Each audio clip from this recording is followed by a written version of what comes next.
नमस्कार साथियों, आप सभी का स्वागत है आपके अपने YouTube चैनल पढ़ाई की पोथी में। साथियों, उम्मीद करती हूँ कि आप सभी स्वस्थ होंगे, मस्त होंगे, बेहतर होंगे और निरंतर अपनी तैयारी के माध्यम से सफलता का मार्ग प्रशस्त कर रहे होंगे। तो चलिए, आज हम पढ़ने वाले हैं हिंदी का एक बहुत ही महत्वपूर्ण टॉपिक, मुहावरे। तो मुहावरे से संबंधित आपके जितने भी इम्पॉर्टेंट मुहावरे और लोकोक्तियाँ निकल सकती हैं जो आपकी प्रतियोगी परीक्षाओं के लिए महत्वपूर्ण हैं, उन सभी को हम आज एक साथ कवर करेंगे। तो चलिए, बिना टाइम वेस्ट किए सीधे अपने टॉपिक पर चलते हैं। कम समय में बेहतर कंटेंट के लिए पढ़ाई की पोथी को सब्सक्राइब करना बिल्कुल भी ना भूलें। चलिए, आज का हमारा जो पहला प्रश्न है, मुहावरा अरबी भाषा का शब्द है। देखिए, पहला प्रश्न तो यही बन सकता है कि मुहावरा किस भाषा का शब्द है। तो मुहावरा अरबी भाषा का शब्द है। नेक्स्ट देखेंगे, मुहावरा को हिंदी में वाग्धारा कहते हैं। मुहावरा को हिंदी में किस नाम से जाना जाता है? तो वाग्धारा के नाम से। देखिए, ये मोस्ट इम्पॉर्टेंट क्वेश्चन है। मुहावरे तो आपने कई पढ़ रखे होंगे, लेकिन क्या आपको मुहावरे का मूल यही पता है कि शब्द किस भाषा का है या इसे हिंदी में क्या कहते हैं? जिस प्रकार हिंदी आपका मूलतः किस भाषा का शब्द है? तो फारसी भाषा का शब्द है। इसी प्रकार मुहावरा आपका अरबी भाषा का शब्द है और मुहावरे को हिंदी भाषा में वाग्धारा के नाम से जाना जाता है। तो चलिए, अब कुछ महत्वपूर्ण मुहावरे की तरफ चलते हैं। तो एक तरफ हम मुहावरे देखेंगे और एक तरफ उनका अर्थ देखेंगे। सबसे पहला मुहावरा है आंखों में चर्बी छाना। तो आंखों में चर्बी छाना, इसका अर्थ होता है घमंडी होना। आंखों में चर्बी छाना का अर्थ होता है घमंडी होना। देखिए, बहुत ही इम्पॉर्टेंट, और जैसे जैसे आप आगे बढ़ते चले जाएंगे उतने ही कठिन आपको जो है मुहावरे मिलते चले जाएंगे। दूसरा है आंख का अंधा गांठ का पूरा या पक्का होना। तो आंख का अंधा और गांठ का पूरा होना का अर्थ होता है मूर्ख किंतु धनवान। देखिए, आंख का तो अंधा है लेकिन गांठ का पूरा है, मतलब मूर्ख है किंतु धनवान है। नेक्स्ट देखेंगे, आंखों की किरकिरी होना। तो आंखों की किरकिरी होने का अर्थ है शत्रु होना। कहते हैं ना कि आंखों की किरकिरी होना, यह मेरी आंखों में एक सेकंड भी नहीं भाता है, मुझे इसे देखकर किरकिरी होती है। तो शत्रु होना, अप्रिय होना। अगला देखेंगे, आंखें फड़कना। आंख फड़कना का अर्थ होता है सगुन उचारना। आपको ये चीज़ें बहुत ही सरल और सिंपल लग रही होंगी, लेकिन यकीन मानिए कि जब यही चीज़ें ऑप्शंस में डाल करके क्वेश्चन आपको करवाए जाएंगे, प्रैक्टिस सेट करवाया जाएगा, तब आपको यही चीज़ें काम आएंगी जो आप आज पढ़ रहे हैं। तो इसलिए वीडियो के अंत तक ध्यान से बने रहिएगा। आंख रखना, आंख रखना का अर्थ होता है ध्यान रखना। कहते हैं ना कि आंखों आंख रखते हैं, मतलब ध्यान रखते हैं, बहुत ज़्यादा ध्यान रखते हैं। तो आंख रखना का अर्थ होता है ध्यान रखना। अगला देखेंगे, आंख में पानी रखना। आंख में पानी रखना, आंख में पानी रखना का अर्थ होता है मुरौवत रखना। देखिए, कुछ आपको ऐसे भी मुहावरे और लोकोक्ति मिलेंगे जिनको पढ़ने पर आपको जो अर्थ है उसकी बिल्कुल अलग अनुभूति होगी, और जबकि जो उसका यथार्थ अर्थ है वह बिल्कुल ही अलग होगा। तो चलिए, कान उमेठना, यानी कि अगर आप स्वयं के कान उमेठ रहे हैं तो इसका अर्थ है कि आप किसी कार्य के प्रति शपथ ले रहे हैं।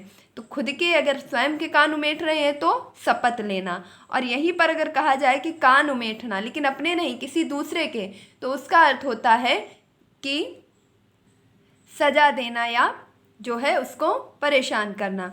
खून सफ़ेद होना। तो देखिए, खून सफ़ेद होना से अर्थ क्या होता है? बहुत डर जाना। खून सफ़ेद होना का अर्थ ये नहीं है कि खून सफ़ेद रंग का हो गया है, बिल्कुल भी नहीं। खून सफ़ेद होना का अर्थ होता है बहुत ज़्यादा डर जाना, बहुत डर जाना। चलते हैं अगले मुहावरे की तरफ। तालू में दांत ना जम तालू में दांत जमना। तालू में दांत जमना। तो आप देखिए, तालू में दांत जमना का अर्थ होता है बुरे दिन आना, मतलब ऐसे कार्य होना जो नहीं होने चाहिए। तो क्या तालू में दांत जम सकते हैं? नहीं जम सकते हैं। और अगर ऐसा कहा जा रहा है कि हाँ तालू में दांत जम गए हैं, इसका मतलब है कि अनहोनी होना। तो अनहोनी होना मतलब बुरे दिन आना। तो तालू में दांत जमना का अर्थ है बुरे दिन आना। जो भी कुछ गलत हो रहा है इसका मतलब है कि बुरा ही होने वाला है। अगला है मुंह रखना।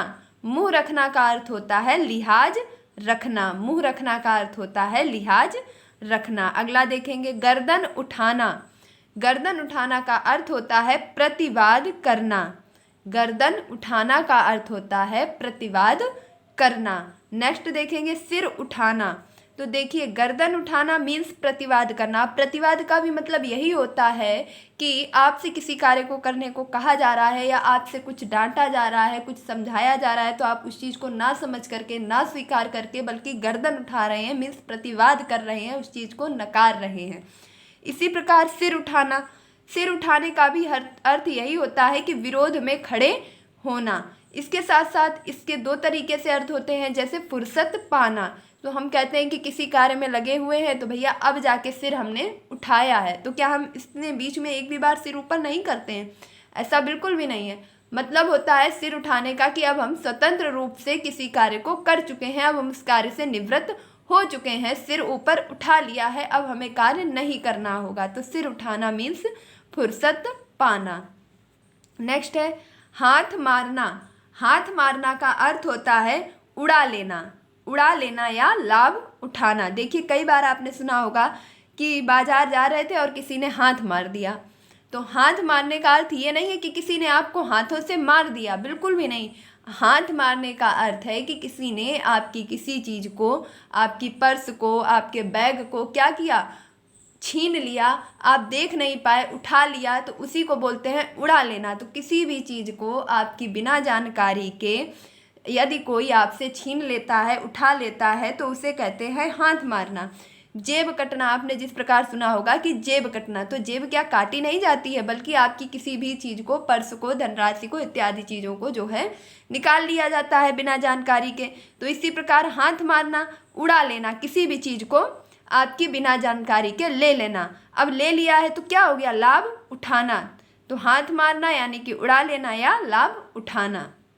नेक्स्ट है अगिया बैताल। तो देखिए यहाँ पर दो मुहावरे आपको दिख रहे होंगे, पहला है अगिया बैताल और दूसरा है आग का पुतला। इन्हें इसलिए साथ में लिखा है ताकि आप इन दोनों को याद रख सकें, और इन दोनों का अर्थ एक ही होता है, क्रोधी होना। तो अगिया बैताल या आग का पुतला होने का अर्थ है क्रोधी होना। नेक्स्ट देखेंगे अंडे का शहजादा। तो अंडे का शहजादा का अर्थ होता है अनुभवहीन। अंडे का शहजादा का अर्थ होता है अनुभवहीन। देखिए अंडे का शहजादा, अंडे का मतलब कोई भी व्यक्ति अंडे के अंदर है, अब उसने अंडे के बाहर की दुनिया तो देखी ही नहीं है, तो उसको किस प्रकार अनुभव हो सकता है? तो वह कैसा है, अनुभव से हीन है, इसीलिए अंडे का शहजादा का अर्थ होगा अनुभवहीन। नेक्स्ट देखेंगे अरण्य चंद्रिका। अरण्य चंद्रिका का अर्थ होता है निष्प्रयोजन कार्य। देखिए ये मोस्ट इम्पॉर्टेंट है। अनुभवहीन कौन होता है, अंडे का शहजादा। अरण्य चंद्रिका का अर्थ होता है निष्प्रयोजन कार्य, मतलब ऐसा कार्य जिसका कोई भी प्रयोजन ना हो। नेक्स्ट देखेंगे आसमान दिखाना। तो देखिए जब भी कभी आपने देखा होगा कुश्ती होती है, इस प्रकार से आपके जब व्यक्ति को लिटा करके उसे बिल्कुल जो है ऊपर उठने नहीं दिया जाता है, मीन्स उसे धूल चटा देना भी बोलते हैं, इसके साथ साथ कहते हैं आसमान दिखा देना। तो उसके जो कंधों को जमीन पर लगा करके उसे ऊपर दिखा दिया जाता है, मीन्स आसमान दिखा दिया जाता है, तो इसे कहते हैं पराजित करना। तो आसमान दिखाना का अर्थ होगा पराजित करना। नेक्स्ट देखेंगे इंद्र का अखाड़ा। तो देखिए इंद्र तो अपने आप में ही बहुत ही ज़्यादा ऐश्वर्य के जो है स्वामी रहे हैं, तो इंद्र का अखाड़ा, तो उनका अखाड़ा भी कैसा होगा, ऐश मौज की जगह। तो इंद्र का अखाड़ा का अर्थ है ऐश मौज की जगह। नेक्स्ट देखेंगे ओस का मोती। ओस का मोती का अर्थ है क्षण भंगुर। देखिए ओस आपने देखी होगी कि जब भी कभी ओस पड़ती है तो वो सुबह टाइम ही दिखती है, और सुबह के बाद जैसे ही सूर्य निकलने लगते हैं वैसे ही ओस की जो बूंदें होती हैं वो धीरे धीरे करके गायब होने लगती हैं, वाष्पित हो जाती हैं। बूंदें जो होती हैं वो नीचे पौधे से झड़ जाती हैं। तो इसी प्रकार कह सकते हैं कि ओस का मोती मीन्स ओस से कोई भी चीज़ बनी है तो वो हमेशा तो नहीं रहने वाली है। तो क्षण भंगुर का अर्थ होता है कुछ समय के लिए। तो आप याद रखेंगे कि ओस का मोती का अर्थ है क्षण भंगुर। नेक्स्ट देखेंगे कलम तोड़ना। कलम तोड़ना का अर्थ है खूब लिखना। देखिए कलम तोड़ना का अर्थ ये नहीं है कि आपने कलम को लिया और उसे तोड़ दिया, ऐसा बिल्कुल भी नहीं है। कलम तोड़ने का अर्थ है बहुत ही अच्छा लिखना, खूब लिखना, और इसके साथ साथ अनूठी उक्ति लिखना। अनूठी उक्ति से अर्थ है कुछ ऐसा लिखना जो किसी ने भी लिखा ना हो, सभी से हट करके लिखना, बहुत अच्छा लिखना, खूब लिखना, इसके लिए कह सकते हैं कलम तोड़ना। कहते हैं ना कि उसने इतना लिखा कलम तोड़ लिखा, तो कलम तोड़। अब आप बताइए कलम टूट ही जाएगी तो लिखेंगे कैसे? तो इसका अर्थ ये बिल्कुल नहीं है कि कलम तोड़ के उसके बाद उस कलम से लिखा। कलम तोड़ना का अर्थ है खूब लिखना, अच्छा लिखना, सबसे हट करके लिखना, अनूठी युक्ति लिखना। अगला देखेंगे निब तोड़ना। अब देखिए निब तोड़ने का अर्थ वास्तव में होता है कि हाँ निब को तोड़ ही दिया जाता है, लेकिन निब तोड़ना का अर्थ होता है फांसी या मृत्युदंड देना। देखिए जब भी किसी व्यक्ति को फांसी सुनाई जाती है तो जो जज होते हैं अपनी जिस कलम से यह लिखते हैं कि इस व्यक्ति को जो है फांसी दी जा रही है, इस कार्य के तहत इस दफ़ा में इसे फांसी दी जा रही है, तो उस फांसी की सज़ा को सुनाते वक्त, लिखते वक्त जो जज होते हैं अपने जो पेन की निब होती है इस निब को तोड़ देते हैं। ये एक परंपरा कह सकते हैं या ऐसे कुछ भी मान सकते हैं कि निब तोड़ने का अर्थ भी यही होता है कि फांसी या मृत्युदंड की सज़ा देना। नेक्स्ट आप याद रखेंगे कि काठ मार जाना। तो काठ मार जाना का अर्थ होता है स्तब्ध हो जाना। अगला देखेंगे कागजी घोड़े दौड़ाना। तो व्यर्थ की लिखा पढ़ी करना। देखिए आपने क्या किया कि आज आपने सोचा आप बहुत पढ़ेंगे, आप कॉपी पेन ले करके बैठे और भैया लिखने पढ़ने कुछ और बैठे थे और लिखने पढ़ने कुछ और लगे। लिखते लिखते पूरा दिन हो गया, दोपहर हो गया, और जब शाम को देखा मुँह उठा करके मेरा काम तो पूरा हो गया, लेकिन जब ध्यान किया तो आज हम करने तो कुछ और गए थे और लिखने पढ़ने की व्यर्थ की लिखा पढ़ी करने लगे। तो कागजी घोड़े दौड़ाना मतलब ऐसा कार्य करना जिसके करने से कोई भी अर्थ ना मिले, कोई भी लाभ ना मिले, तो बेफिजूली की या व्यर्थ की लिखा पढ़ी करना। अगला देखेंगे कोदो देकर पढ़ना। तो कोदो देकर के पढ़ना का अर्थ है अधूरी शिक्षा पाना। कोदो देकर पढ़ना का क्या अर्थ होगा? अधूरी शिक्षा पाना। कौड़ी का तीन समझना। तो कौड़ी का तीन समझना का अर्थ है तुच्छ समझना। अगला देखेंगे खम जाना। खम जाना, देखिए जब ये सिर्फ लिख करके आएगा कि खम जाना और आपको ऑप्शन दिए जाएंगे कि खा लेना, कहीं चले जाना, दबाना, नष्ट होना, बेकार होना, खराब होना, तो देखिए यकीन मानिए वहाँ पर उत्तर का चयन करना मुश्किल बनेगा, इसलिए इन चीज़ों को ध्यान से समझिए। खम जाना का या खम खाना का अर्थ होता है दबना या नष्ट होना। अगला देखेंगे खूंटे के बल कूदना। तो खूंटे के बल कूदना का अर्थ होता है किसी के भरोसे पर जोर या जोश दिखाना। खूंटे के बल कूदना, किसी के भरोसे पर जोर या जोश दिखाना। आपने देखा होगा कि कई बार जो है कुछ लोग जो होते हैं वो स्वयं तो कुछ भी नहीं होते हैं, स्वयं तो कुछ भी नहीं होते हैं, खुद की उनकी सोर्सेज या पहुंच या बात की जाए उनकी जो संभावनाएं हैं वो नाम मात्र की होती हैं, लेकिन वो किसी ना किसी के नाम पर, किसी ना किसी का सहारा लेकर के अपने आप को बहुत कुछ बताने की, जताने की कोशिश करते रहते हैं। तो इस चीज़ को बोलेंगे खूंटे के बल कूदना। जैसे किसी के चाचा विधायक हैं या किसी की फैमिली में कोई बहुत बड़ा नेता है, अधिकारी है, तो वो स्वयं व्यक्ति चाहे कुछ भी ना कर रहा हो, लेकिन वह क्या कहेगा, अरे हमारे तो वो ये हैं वो हैं, हम ऐसा कर लेंगे वैसा कर लेंगे, और चाहे यथार्थता में कोई भी उसके काम ना आए। और इसके साथ साथ वह क्या कर रहा है कि वह खुद तो कुछ नहीं है, किसी के भरोसे पर जोर दे रहा है, जोश दे रहा है, तो इसे कहेंगे खूंटे के बल कूदना। नेक्स्ट है गंगा लाभ होना। तो गंगा लाभ होना का अर्थ है मृत्यु हो जाना। गंगा लाभ होने का क्या अर्थ है? मृत्यु हो जाना। गताल खाने में जाना। देखिए ये वैसे मुहावरे हैं जो आपको जल्दी नहीं मिलेंगे, इसके साथ साथ आप पढ़ तो बहुत ज़्यादा रहे हैं, लेकिन इनको बहुत सारे मुहावरों में से आपको कुछ छटे हुए मुहावरे हमेशा याद रखने चाहिए। जैसे गताल खाने में जाना, तो गताल खाने में जाना का अर्थ है नष्ट हो जाना। देखिए खम जाना, गताल खाने में जाना, इन दोनों का अर्थ क्या होगा? नष्ट होना। गूलर का फूल। तो देखिए गूलर का फूल होता है दुर्लभ चीज। गूलर का फूल का अर्थ होता है दुर्लभ चीज। अब गूलर का कीड़ा, तो गूलर का जो फूल होता है वह तो दुर्लभ चीज है, लेकिन जो गूलर का कीड़ा होता है उसका अर्थ है सीमित दायरे में भटकना। सीमित दायरे में भटकना। देखिए गूलर का जो कीड़ा होता है वह गूलर के अंदर ही अंदर बना रहता है, वह बाहर नहीं निकलता है। तो ये कहा जा सकता है कि जिस प्रकार गूलर का कीड़ा जो होता है वह अपने अंदर ही उसमें गूलर में बना रहता है, बाहर नहीं देखता, बाहर की दुनिया के बारे में नहीं जान पाता है, बाहर की परिस्थितियों को नहीं समझता है, इसी प्रकार हम कई व्यक्तियों के बारे में कह सकते हैं कि सीमित दायरे में भटकना, उन्होंने बाहर की दुनिया का अनुभव नहीं किया है। तो कहेंगे कि गूलर का कीड़ा होना। गुदड़ी का लाल, तो देखिए गुदड़ी का लाल होने का अर्थ है गरीब के घर गुणवान का होना।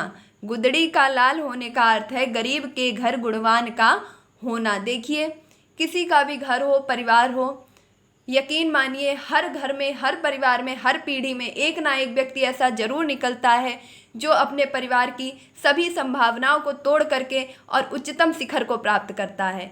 एक ना एक व्यक्ति आपके भी घर में ऐसा ही होगा, आपके परिवार में ऐसा होगा, आपकी एक पूरी पीढ़ी में, आप यकीन मानिए ऐसा हो ही नहीं सकता। हर किसी की पीढ़ी में एक ना एक व्यक्ति जरूर आगे निकलता है और वह उच्चतम शिखर को प्राप्त करता है। तो ईश्वर से ये कामना रहेगी कि आपके घर में, आपके परिवार में आप वो व्यक्ति बने, वो शख्स बने कि आपको लोग कह सकते हैं कि यह हमारे घर का गुदड़ी का लाल है। और आप गरीब भी हैं, इसके साथ साथ आप गुणवान भी बने, आप अपने घर में सबसे आगे निकले। परिस्थितियां सभी के आगे होती हैं, जरूरी नहीं है कि हर किसी को सभी साधन उपलब्ध हो सकें, और ऐसा दुनिया में कोई भी नहीं है जो सर्व सुख से संपन्न होने के बाद तैयारी कर रहा है, आगे निकल रहा है।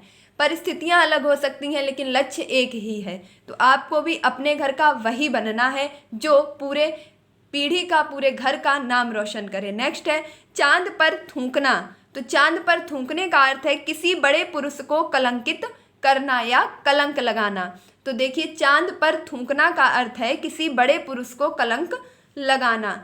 चंडू खाने की गप, चंडू खाने की गप, इसका अर्थ होता है झूठी गपशप लगाना। चंडू खाने की गप का अर्थ है झूठी गपशप लगाना। नेक्स्ट है चाचा बनाना। तो देखिए चाचा बनाना का अर्थ ये नहीं है कि आपने किसी व्यक्ति को चाचा कह दिया तो वो आपके चाचा बन गया, ऐसा बिल्कुल भी नहीं है। इस मुहावरे का अर्थ होता है दंड देना। चाचा बनाना का अर्थ होता है दंड देना। नेक्स्ट देखेंगे झाड़ मारना। झाड़ मारना का अर्थ होता है घृणा करना। नेक्स्ट है टाट उलटना। तो देखिए टाट उलटना का जो सही अर्थ होगा वह होगा व्यापारी को अपने को दिवालिया घोषित कर देना। कोई भी व्यापारी है, यदि उसके व्यापार में बहुत बड़ा घाटा लगा है या वह किसी भी प्रकार से पूरी तरीके से खाली हो चुका है, तो वो क्या कहता है कि वह दिवालिया हो चुका है। तो इस प्रकार उसका अर्थ लगाते हैं कि टाट उलटना। नेक्स्ट देखेंगे ठठेरे ठठेरे बदला, यानी कि ठठेरे ठठेरे बदला, इसका अर्थ होता है समान बुद्धि वाले से काम पढ़ना। ठठेरे ठठेरे बदला का अर्थ होता है समान बुद्धि वाले से काम पढ़ना। नेक्स्ट है तह देना। तो देखिए तह देने का अर्थ होता है दबा देना। अब तह देना, तह देने का अर्थ आप निकाल सकते हैं किसी कपड़े की तह बनाना, तो ऐसा बिल्कुल भी नहीं है। आपको ऑप्शन ऐसे ही मिलेंगे, आपकी सोच जहाँ तक सोच सकती है, जो अर्थ का अंदेशा लगा सकती है, यकीन मानिए ऑप्शन भी आपको वही मिलेंगे। लेकिन आपको क्या करना है, सही चीज को याद रखना है। तह देने का अर्थ होगा दबा देना। नेक्स्ट है तह पे तह देना। अब देखिए तह पे तह देना तो खूब खाना। देखिए तह देना तो दबा देना, तह पे तह देना तो इसका मतलब ये नहीं कि दबा देना, खूब दबा देना, नहीं, खूब खाना। कहते हैं ना कि तह दे दे के खाया, मतलब खूब खाना। नेक्स्ट है तरह देना। देखिए तह देना दबा देना, तह पे तह देना खूब खाना, और तरह देना मतलब ख्याल ना करना। कहते ना उन्होंने तो हमारी तरफ बिल्कुल देखा भी नहीं, ध्यान भी नहीं दिया, उन्होंने हमको बिल्कुल तरह दिया। तो तरह देना मतलब ख्याल ना करना। नेक्स्ट देखेंगे तोते की तरह आंखें फेरना। तो तोते की तरह आंखें फेरने का अर्थ होता है बेमुरौवत होना। तोते की तरह आंखें फेरने का अर्थ होता है बेमुरौवत होना। देखिए ये एग्जैक्ट जो अर्थ हैं इनको याद रखिएगा, क्योंकि ये भी ऑप्शन में मिलेंगे और आप जहाँ तक सोच रहे हैं अर्थ वो भी ऑप्शन में मिलेगा, तो आपको एग्जैक्ट अर्थ याद रखना है। नेक्स्ट देखेंगे धूप में बाल सफ़ेद करना। तो धूप में बाल सफ़ेद करना का अर्थ है बिना अनुभव प्राप्त किए बूढ़ा होना। बिना अनुभव प्राप्त किए बूढ़ा होना। देखिए आप अब तक मेरे साथ जुड़े हुए हैं और यकीन मानिए अब जितना समय आप दे चुके हैं उससे आधा भी समय नहीं लगेगा और हम पूरे टॉपिक को कंप्लीट कर लेंगे। अगला है पानी लेना। पानी लेना का अर्थ है अप्रतिष्ठित करना। नेक्स्ट है बगुला भगत, और बगुला भगत का अर्थ होता है कपटी व्यक्ति या कपटी होना। तो बगुला भगत कपटी। बांसों उछलना। अब बांसों उछलना का अर्थ है काफ़ी खुश होना। देखिए यहाँ पर कई लोग अर्थ लगा ले जाते हैं कि बांसों उछलना मीन्स गुस्सा होना, क्रोधी होना, झगड़ा करना, तो ऐसा बिल्कुल भी नहीं है। बांसु उछलना का अर्थ है काफ़ी खुश होना। नेक्स्ट देखेंगे बालू की भीत। बालू की भीत का अर्थ है शीघ्र नष्ट होने वाली चीज। देखिए बालू की भीत, बालू से कुछ भी बनाएंगे तो वह काफ़ी दिन तक टिकाऊ नहीं रहने वाला है, इसीलिए कहते हैं कि शीघ्र नष्ट होने वाली चीज। नेक्स्ट है भेड़िया धसान होना, तो देखा देखी करना। भेड़िया धसान होना का अर्थ है देखा देखी करना। नेक्स्ट है रीढ़ टूटना, तो रीढ़ टूटने का अर्थ होता है आधार समाप्त होना। देखिए हमारे पूरे शरीर का जो बैलेंस मेंटेन होता है वह रीढ़ से ही होता है। अगर हमारी रीढ़ में प्रॉब्लम है या रीढ़ में टूट जाती है, किसी प्रकार कोई समस्या होती है, तो हम कह सकते हैं कि हमारे पूरे शरीर का जो बैलेंस है वो मेंटेन नहीं रह पाएगा। इसी प्रकार किसी भी कार्य में लगे हुए व्यक्तियों में से कोई ना कोई एक व्यक्ति ऐसा जरूर होता है जो वो उस पूरे कार्य के रीढ़ की हड्डी होता है। मीन्स अगर वह व्यक्ति हटा दिया जाए तो पूरा कार्य जो है वह अस्त व्यस्त हो जाता है। तो इसीलिए कहते हैं कि रीढ़ टूटना मीन्स आधार समाप्त होना। नेक्स्ट है लुटिया डुबोना, तो लुटिया डुबोना का अर्थ होता है काम बिगड़ना। अब देखिए लुटिया डुबोना का आपको कई अर्थ मिलेंगे, जैसे इज्जत चली जाना, काम बिगड़ना, सब बेकार हो जाना, और इसके साथ साथ मिलेगा शर्म खो देना। कई चीज़ें इस प्रकार आपको ऑप्शन से मिल सकती हैं, तो आप याद रखेंगे काम बिगड़ना। नेक्स्ट है लहू होना। लहू होना का अर्थ है मुग्ध होना, किसी चीज़ पर बहुत ज़्यादा रीझ जाना, उसे कहते हैं लहू होना।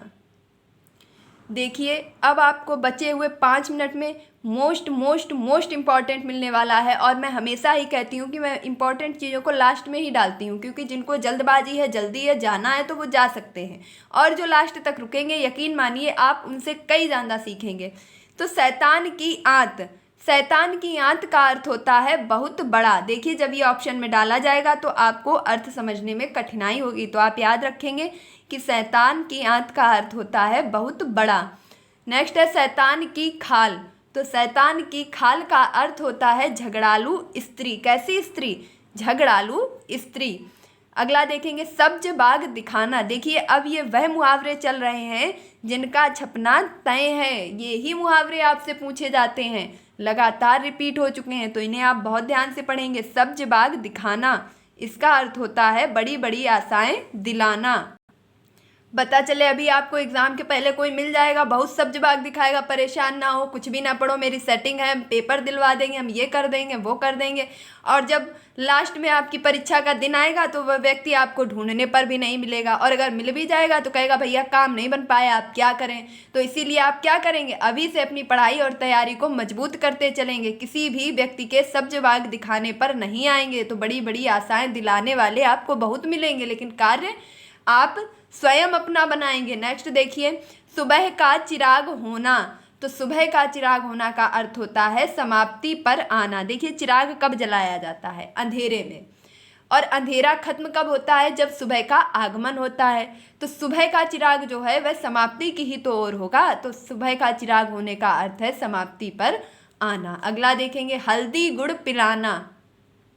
इस मुहावरे का अर्थ एक नहीं कई लोग जो है गलत कर देते हैं। हल्दी गुड़ पिलाने का अर्थ होता है खूब मारना। क्या होता है? खूब मारना। यहाँ पर हम भूलवश अधिकांश जो उत्तर है उसे मान लेते हैं कि बहुत खुशामद करना, ध्यान रखना, बहुत प्रिय होना, तो इसके जो भी आप निकालेंगे सेंस सब सकारात्मक निकालेंगे, लेकिन जबकि इसका जो अर्थ है वह बिल्कुल नकारात्मक होता है, खूब मारना। तो हल्दी गुड़ पिलाना का अर्थ होता है खूब मारना। नेक्स्ट देखेंगे बृहस्पति होना। बृहस्पति होने का अर्थ होता है परम विद्वान होना। बृहस्पति होने का अर्थ क्या होता है? परम विद्वान होना। देखिए देवताओं के गुरु जो बृहस्पति थे तो वह कैसे थे? गुरु थे, मीन्स बहुत विद्वान थे। बृहस्पति होना परम विद्वान होना। अगला देखेंगे वाजिद अली शाह। कुछ ऐसे शब्द हैं जिनको मुहावरों में प्रयोग किया जाता है, जैसे हम कहते हैं अरे आप तो बहुत बड़े वाजिद अली शाह बने हैं, मीन्स विलासी व्यक्ति, बहुत ज़्यादा भोग विलास करने वाला। तो वाजिद अली शाह का अर्थ होता है विलासी।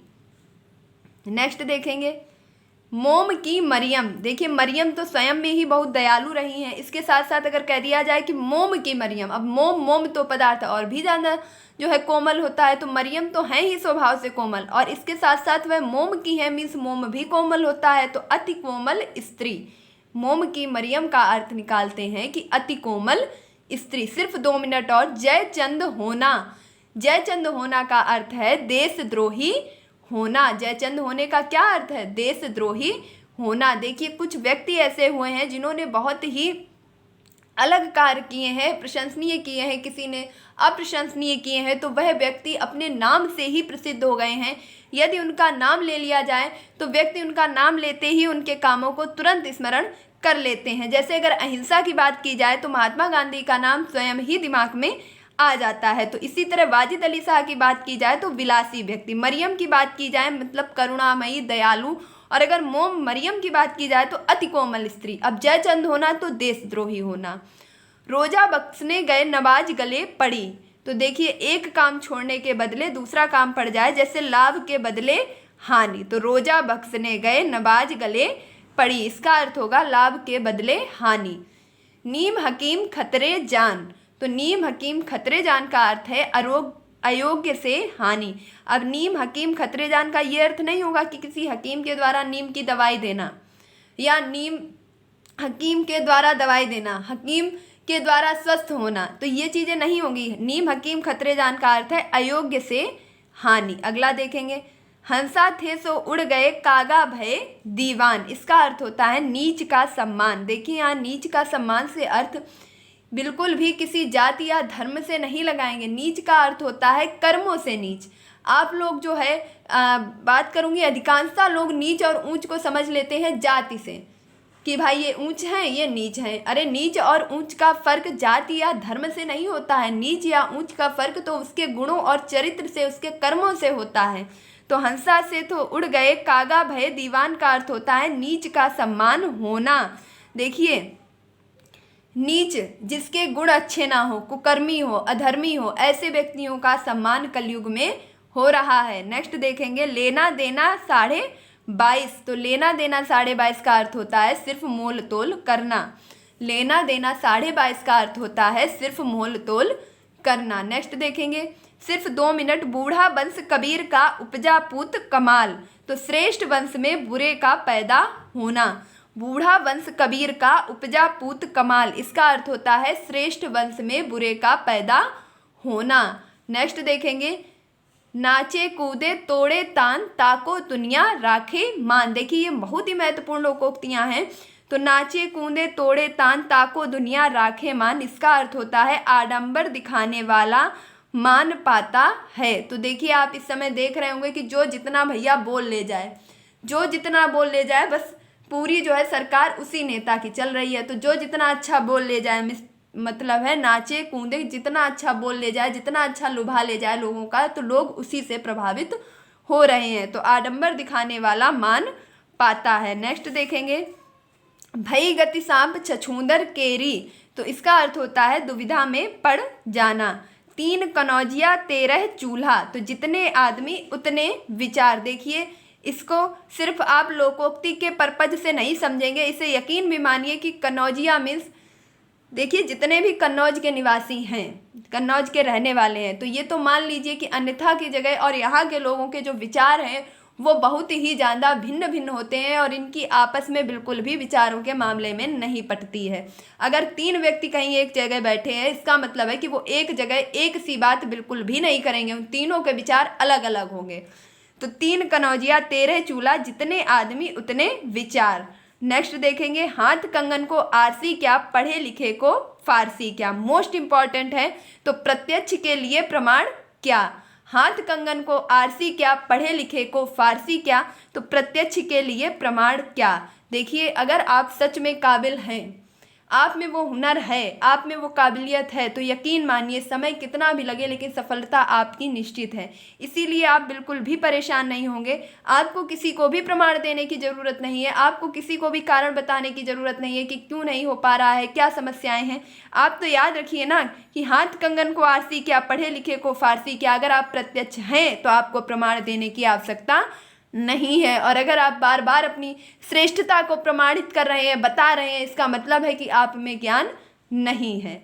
तो ये थे आज के हमारे कुछ महत्वपूर्ण मुहावरे और लोकोक्तियाँ। उम्मीद करती हूँ कि आपको बहुत ही ज़्यादा पसंद आए होंगे, समझ आए होंगे। तो आपकी किसी भी परीक्षा की तैयारी आप कर रहे हैं, UP triple S C PET हो, यस टेट हो, पुलिस की हो, किसी भी परीक्षा में आपके मुहावरे और लोकोक्तियों से बनने वाले सभी प्रश्नों के लिए ये वीडियो मोस्ट इंपॉर्टेंट रहने वाला है। तो साथियों, अगर आपको ये वीडियो पसंद आया तो प्लीज़ वीडियो को लाइक, चैनल को सब्सक्राइब जरूर कर लीजिएगा। इसमें कहने वाली बात बिल्कुल भी नहीं है कि आपको यह वीडियो ज़रूर अच्छा लगा होगा और आपने अभी तक पढ़ाई की पोथी को ज़रूर सब्सक्राइब कर लिया होगा। बस इतना ही कहूँगी कि प्लीज़ सपोर्ट कीजिए, मुझे आपकी सपोर्ट की बहुत ज़्यादा ज़रूरत है।